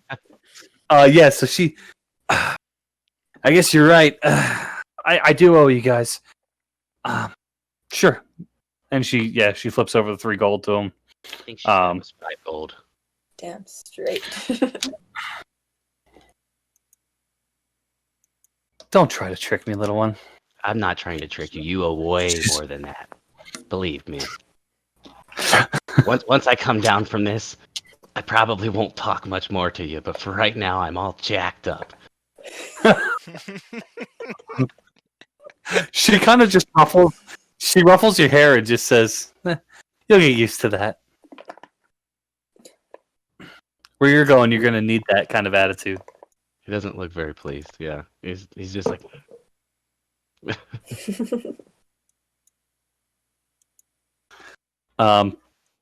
So you guys, you pour this small vial into Rowan's mouth.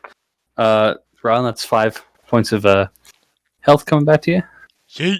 As you kind of wake up, you feel this surge of blood just kind of trickle out your mouth, like this immediate taste, and then you feel this deep breath come into you, and then this horrible taste in your mouth.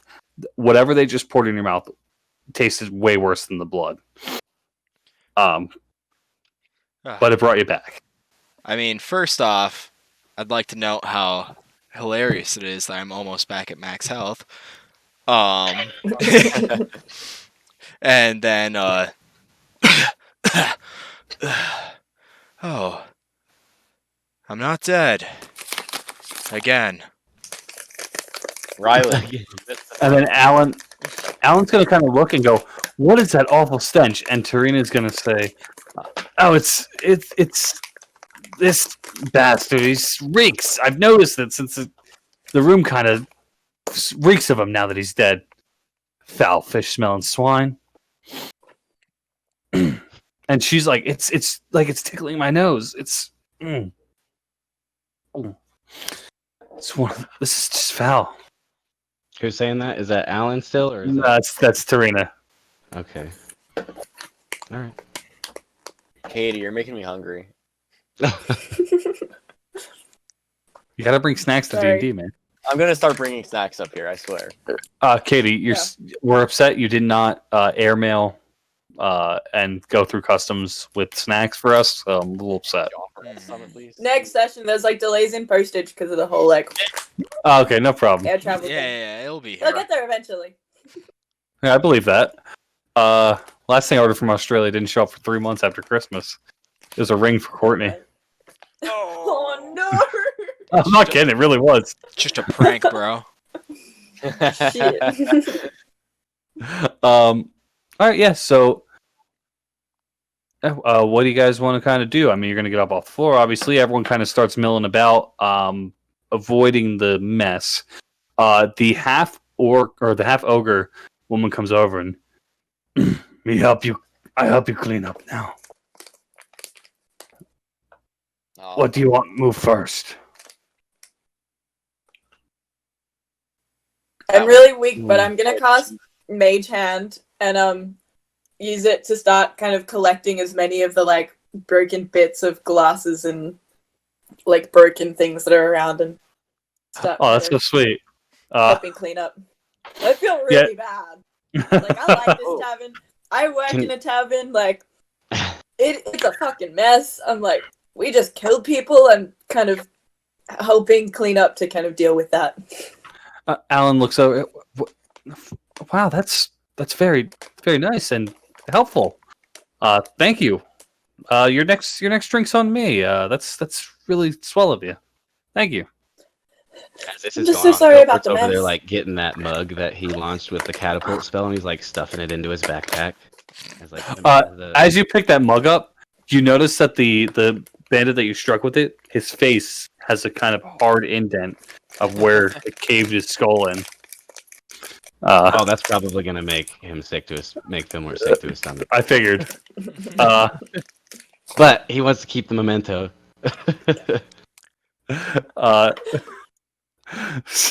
You know what I like? So yeah, I like the way this sounds. I'm gonna go around just examine the bodies. I'm not searching them for loot.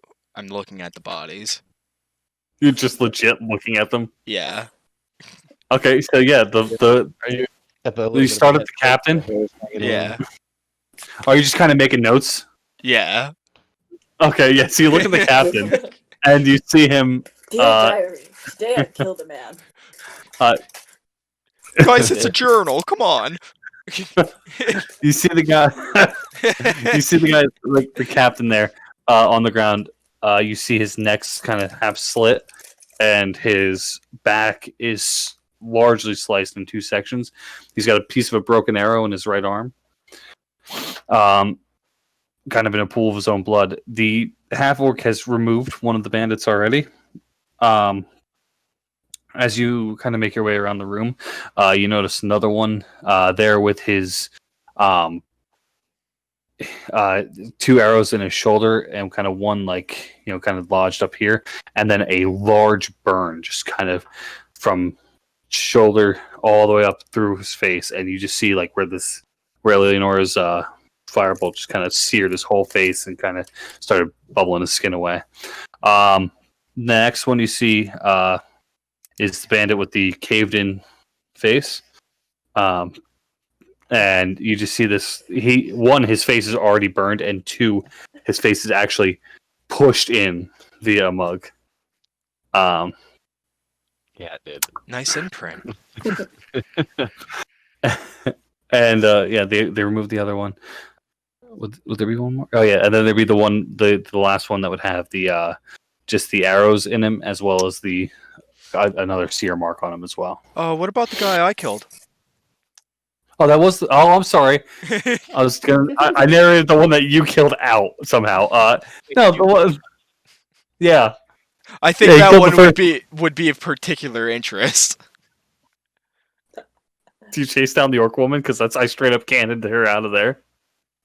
I mean, what did they do? Throw it in the dumpster? I'll go in the dumpster. I'm not above it. Yeah. Yeah. I'm walking out. Yeah. I'm going to the dumpster. It's kind of behind the bar, really. They're gonna burn it. Oh, okay. Well, they haven't yet. They're not that quick. Come on. I know what kind of Yeah, place yeah, this yeah. is. Yeah, you follow her out. That's no Yeah. problem. She's not running away with it. I This is my accidentally, body. I accidentally. Hey, give That me was that. my mistake. Give me that body back. No, it's mine. Yeah, you see her kind of walk to the side of the tavern with it. She kind of hunches over, throws it on the ground. There's clearly a burn pile of stuff to be burned here, and she just kind of slumps it down. All the As you're other looking bar at that, fights of the week. you look at that one, and it's got the necrotic, like burns on its skin, the off-colored flesh to it. And then you see Samson's cut to him as well. And then as you're looking at his face and you're trying to get a better look at that, you see the blood and just it's almost like his eyes are hollowed out, but his eyelids are closed. Mm-hmm. And the blood in his ears is caked in, and you see where his fingernails dug into the side of his head. Is the orc woman still there? Like, did I follow her out, or did I like go there after it's been like thrown there? Oh, no, it's up to you. It's all coming along quite nicely, don't you think?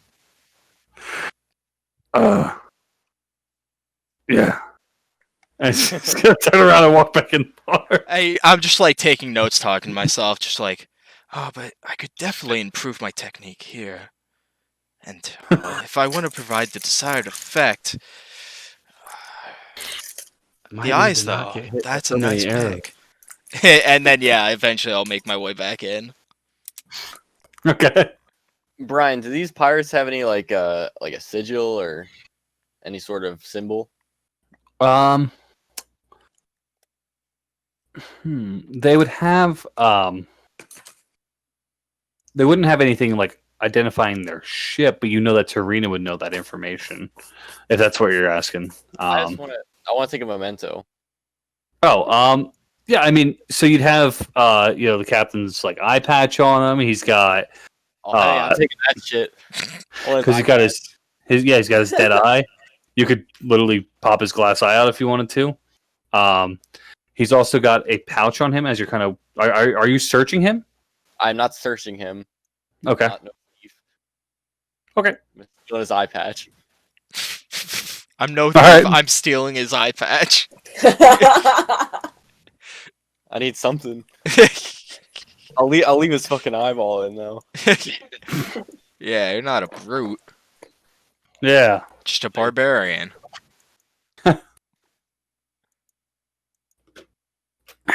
I feel like an eyeball would be the perfect little projectile though for Philmott's little like catapult thing. Yeah, Phil, you want to go pop an eyeball out? I definitely don't. I don't think Phil wants to do that. No. He wants All right, so do you guys want to upstairs. search the bodies or anything? I would say that Fillmore's just probably trying to usher everyone back upstairs, so we can keep talking. Because we came down for drinks, right? To like Yep. get some more drinks, and that's when the guys came in. Yep. Yeah. I'm most definitely. Oh yeah, business upstairs, away from all this. Yeah. Anyone else want to like search bodies or anything? Or No, but I do need to swap my headphones over so that my phone doesn't die. So give me 1 second to do that. does anyone need to use the bathroom or anything while we're here? Yes. Might not be a bad idea. The great break. Okay. Yeah.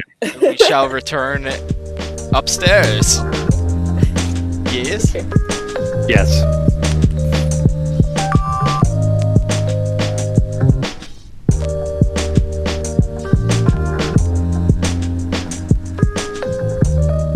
Welcome back, ladies and gentlemen. So, good news.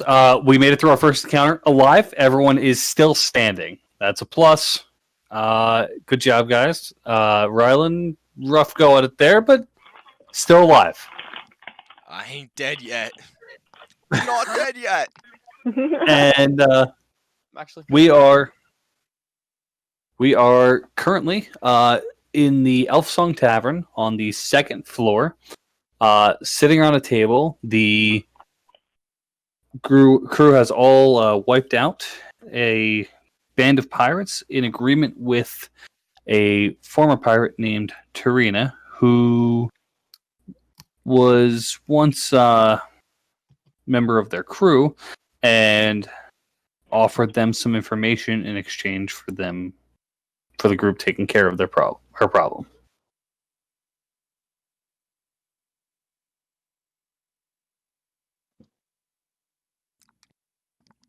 Now we're upstairs.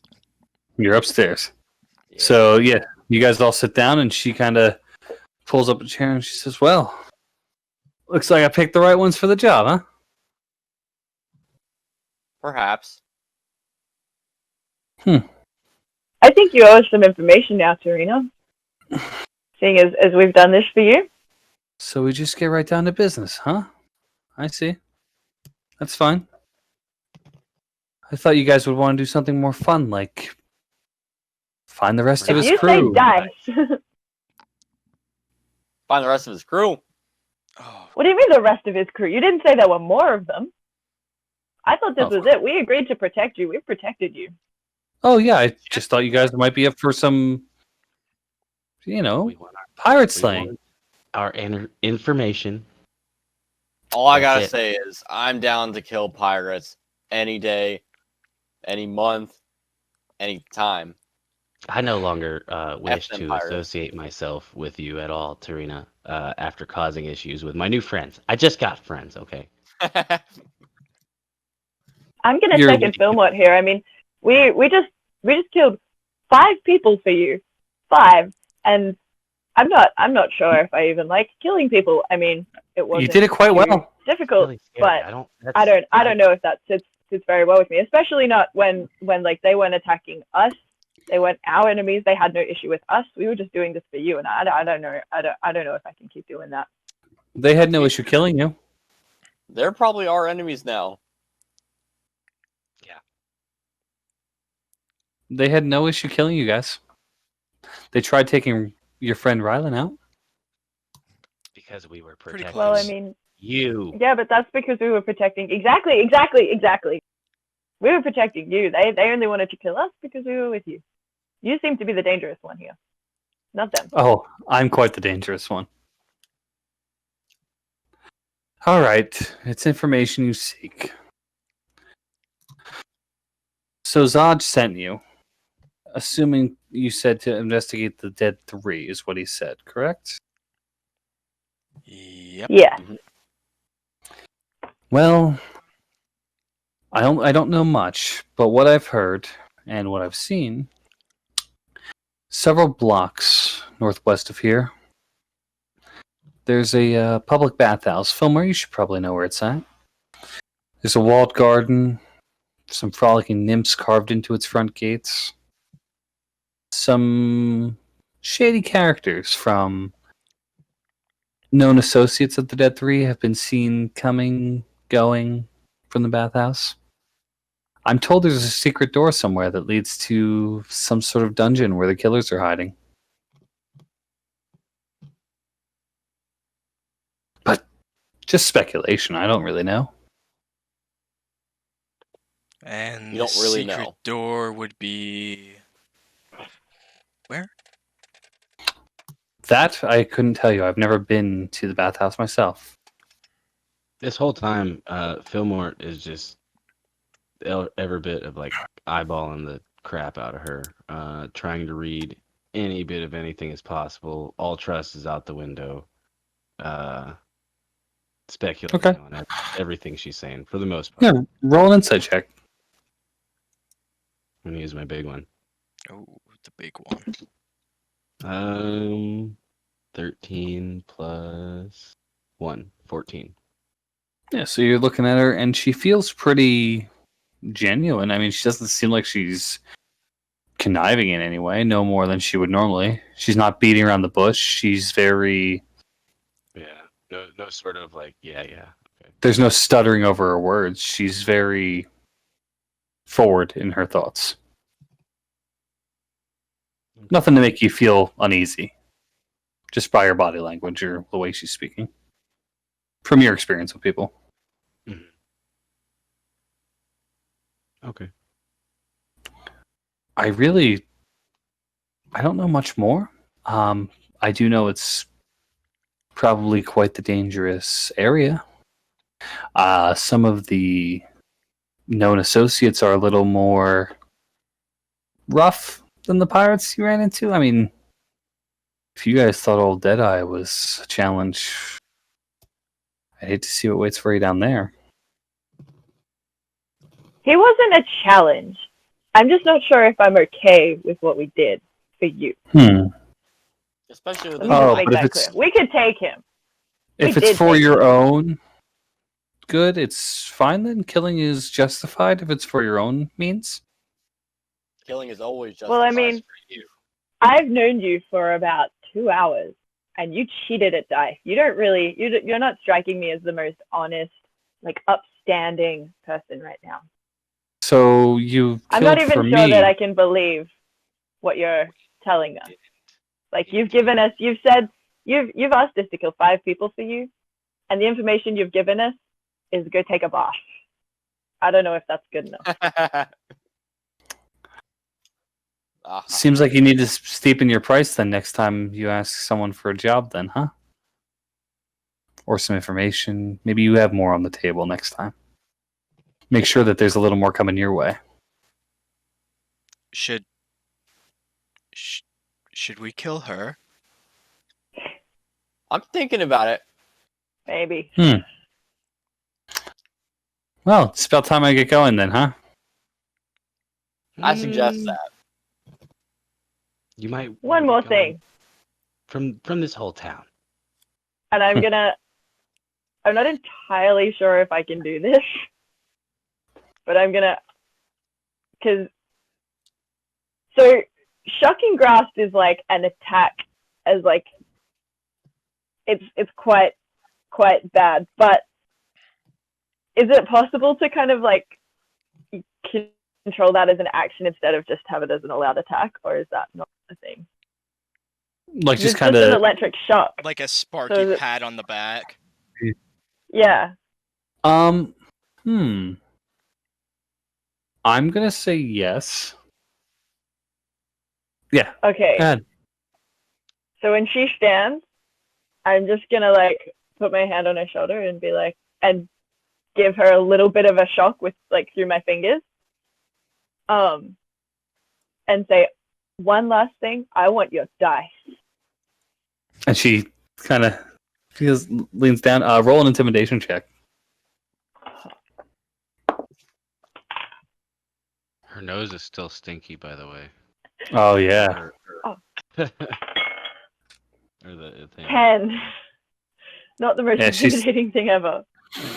Yeah, between the uncomfortable, like how uncomfortable she is, like with the stinky brooch, the overall feeling that the vibe in the room just shifted on her, and now that shock that she felt, she kind of fine, take the damn dice, and she just kind of slaps them in your hand. Yeah. I'll make an item for you called Tarina's dice, and you'll have them in your inventory then. But yeah. See, kind of bends down. All right, fine. Just remember, I know some people in very high places, and I want you to know that I guarantee the couple of the thieves in the area may not be thrilled to hear that you're on the wrong side of things, threatening to kill me. Oh, it's okay. You're gonna swindle your way to your grave anyways. I'm not too worried about you once you leave this door. If you're just a bully, you don't have to physically pick on people to be a bully. You're a fucking bully. Get out of here. Fillmore. Chill. And that, like, Oh, no. with that, Yeah, she'll, we weren't threatening to kill you. Wow. Oh, shit. All right. she'll just look at Fillmore, and I never thought that would come out of you, and just leave. She will turn around and walk down the steps, and head out. I'm gonna offer Fillmore a fist bump for that because that was fucking baller. Will he take it? I think I just go Frankel. As soon as she leaves, I'm gonna call down to Alan and be like, Al, can I get that drink now? As that moment of excitement kind of happens, can you roll a d20 for me? Katie?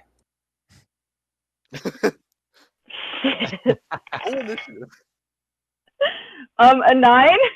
Okay. Yeah, you're good. You just kind of feel yourself. The excitement kind of narrows down, and you feel like the crackle in your hands kind of fade away, and you relax yourself down a bit as you ask for the drinks. You're able to kind of control yourself a little bit.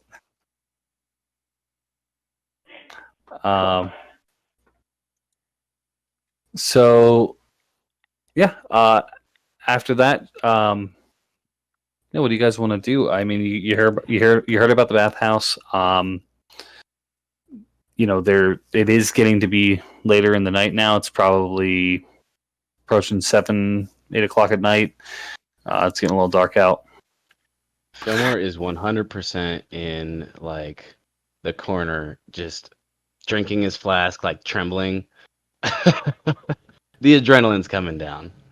For Yeah, sure. Eleanora is like sitting at the table, and she's got, I don't know if wine is something, if like red wine is something that you can get in the Elfsong tavern, but Yeah, you can. Absolutely. She's like kind of sitting at the table, exhausted because she's helped Al kind of clean up the mess, and is just like throwing back reds. Yeah, maybe the table, not the corner. Throwing him Corner back. was dramatic, but it's got that 1,000-yard stare Fillmore does. At the Just table. kind of nursing his drink. Just like, oh no! Every drink is a hefty drink, but it's still he doesn't like ale. Remember, he drinks the hard stuff. So even Right. drinks, they're still. I'm gonna go over to my boy Fillmore and be like, "Lad, calm down. You're all right." Oh, that's what this I'm is here for. for you. And I think Ryland's like looking over his notes that he took about the bodies, because he won't ask anyone. I think he's trying to like reverse engineer how everyone died, because he was unconscious. He's just like, okay, so mug imprint in the side of this guy's face. How did it reach him at that impact, like in that velocity? Let me think this one Yep. through. Like he's like, lots of flames. Okay, firebolt probably. Yes, that makes sense. Like, that's funny. I like that. Actually, roll an investigation check for me.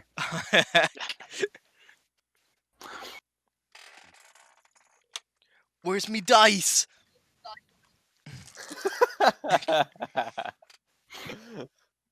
You got so excited your mic cut out. Yeah, that's what I heard. Like, where's me?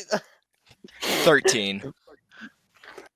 Yeah, with that, use this for your notes next week too, but you're able to piece together enough about how everyone died to have an idea that there was magic involved where there was magic involved.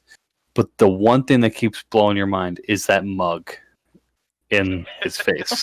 It does not make any sense to you. That's right, because that did happen after he went down.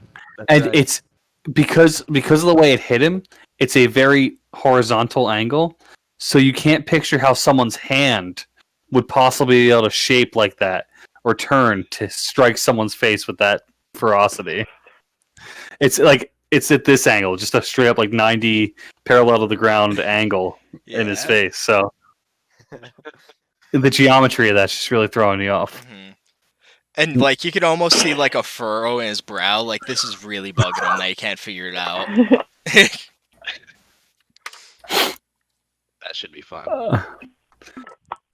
So yeah, do you guys want to take a rest, or what do you want to do? Are you going to hit the bed for the night? You want to bullshit about your fight, or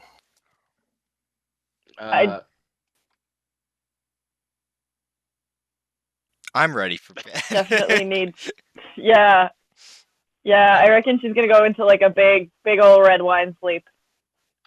At some point during the night, Alan will come up as you guys are just kind of sitting around drinking, and he'll bring you another round of drinks on the house, and he will say, if you guys need to stay in any of the rooms in the inn, one night will be on me. It's one hell of a fight we could have had in this bar, and a lot of danger for everyone. So thank you for keeping everyone safe, and I appreciate what you did for us. Cheers, Alan. Cheers. Cheers, mate. That's That's big of you. Thanks. I'm so sorry about the mess. I am so sorry. Don't worry about it. Here, if you guys, and he's gonna offer you guys the private dining hall too upstairs if you want it, or just offer you the rooms, whatever you guys would prefer right now. Fillmore's gonna shoot that last shot of the last round that he brought up because I would assume they know that he doesn't drink ale. He's gonna shoot that last shot, and then I'm gonna attempt to polish off the flask, which Mhm. I haven't really drank much out of. Hell yeah! Roll a Constitution check, saving throw. Ooh, a 2 plus probably not much. Constitution saving throw, you said? Mhm. Oh, plus 5, 7. Is Constitution's 5? Oh no, you probably have proficiency in it. Saving throw because I'm a gnome. It has Yeah. proficiency saving throws. Oh, it's like, well, damn. But yeah, no. He yeah. So you kind of take that swig down, and as you do, that last gulp kind of touches your lip, and you're not sure if there's any more liquid flowing into your mouth or not. It just kind of feels like it's pursed on your lips, and it's endless. So you kind of pull the flask to the side and look up, and the whole room's kind of whirling around.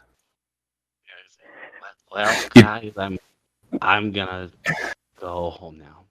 As you look at Eleanora, her horns that kind of swirl around her head also really start to throw you off because now they're spinning in place, and it's making you very Reach out, nauseous. like, oh, horrible depth perception, probably nowhere near. Oh, I'm going home, guys. I'll see you in the morning.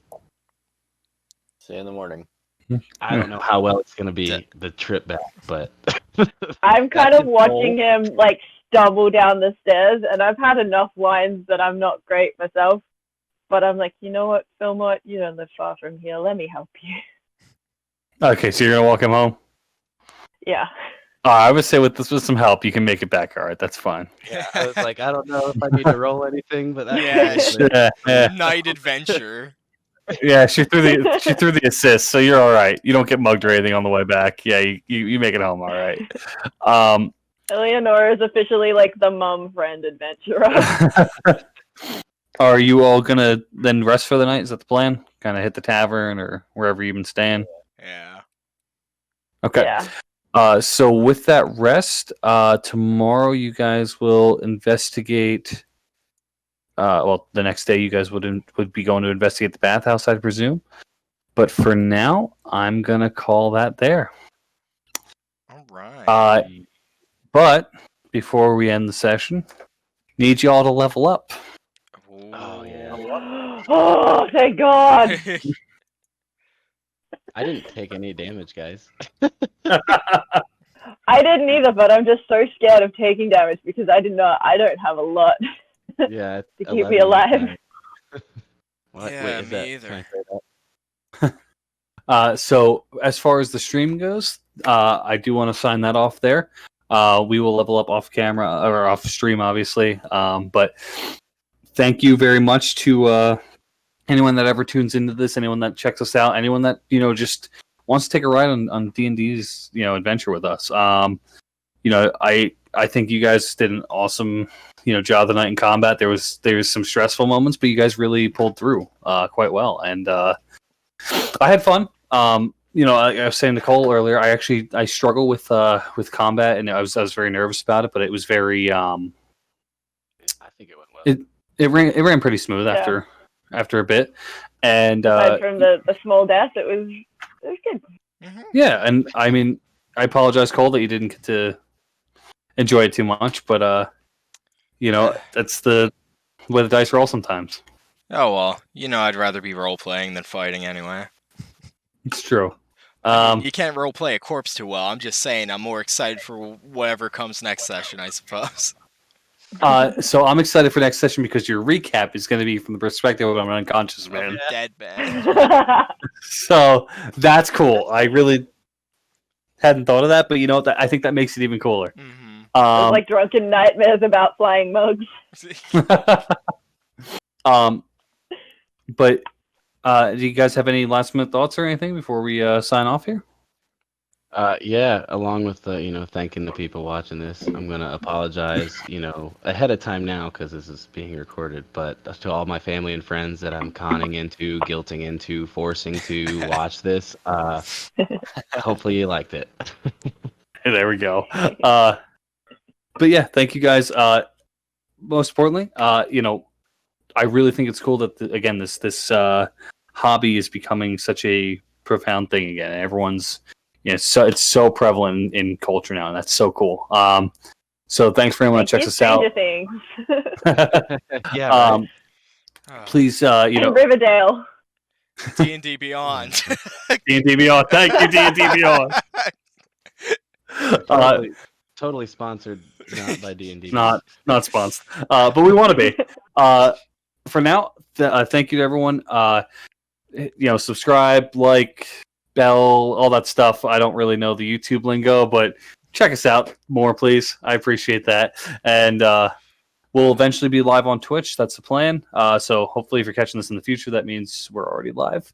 And I appreciate you guys coming out and enjoying this show with us. This is in the middle of the COVID thing, so really glad we got the social distancing party together. Really cool opportunity provided for us. And drive away, man. I'm gonna drive away. One of these days, we'll. Katie's the best social distancer. Fly her, yeah. We'll so much social distance.